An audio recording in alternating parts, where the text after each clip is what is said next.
En juin, la Cour suprême des États-Unis devrait démanteler le droit à l'avortement. C'est un demi-siècle de jurisprudence en faveur de l'IVG qui serait ainsi balayé.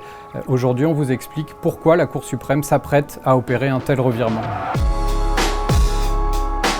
En 1973, c'est un arrêt de la Cour suprême, l'arrêt Roe v. Wade, qui a institutionnalisé le droit à l'avortement au niveau fédéral.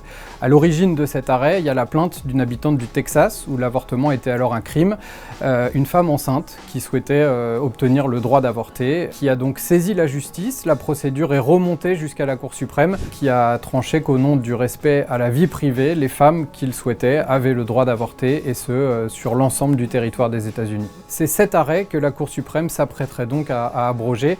Ça représente une victoire pour le mouvement de la droite conservatrice et notamment des chrétiens évangéliques qui le réclament depuis des décennies. Pourquoi ça arrive maintenant? Eh bien parce que la composition de la Cour suprême a fondamentalement changé pendant la présidence Trump.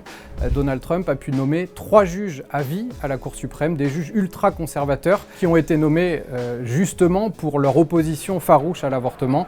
C'est ce qui permet aujourd'hui à la Cour d'avoir cette majorité pour renverser cette jurisprudence. C'est le média en ligne Politico qui a publié lundi soir un document explosif, une fuite inédite à l'intérieur de la Cour suprême. Ce document, c'est un arrêt signé de l'un des juges conservateurs de la Cour, Samuel Alito, qui sur près d'une centaine de pages détaille l'argumentaire juridique pour abroger le droit à l'avortement. C'est un document de travail, la décision officielle doit tomber d'ici la fin juin, mais on a toutes les raisons de penser, compte tenu de la composition de la Cour et de la précision juridique de l'argumentaire, que la majorité des juges vont bel et bien prendre cette décision. Ça signifie que le droit à l'avortement au niveau national disparaîtra et il reviendra à chaque État de décider s'il souhaite autoriser ou interdire l'IVG. On sait déjà que dans environ la moitié des États américains, le droit à l'avortement sera soit purement et simplement interdit, soit considérablement restreint.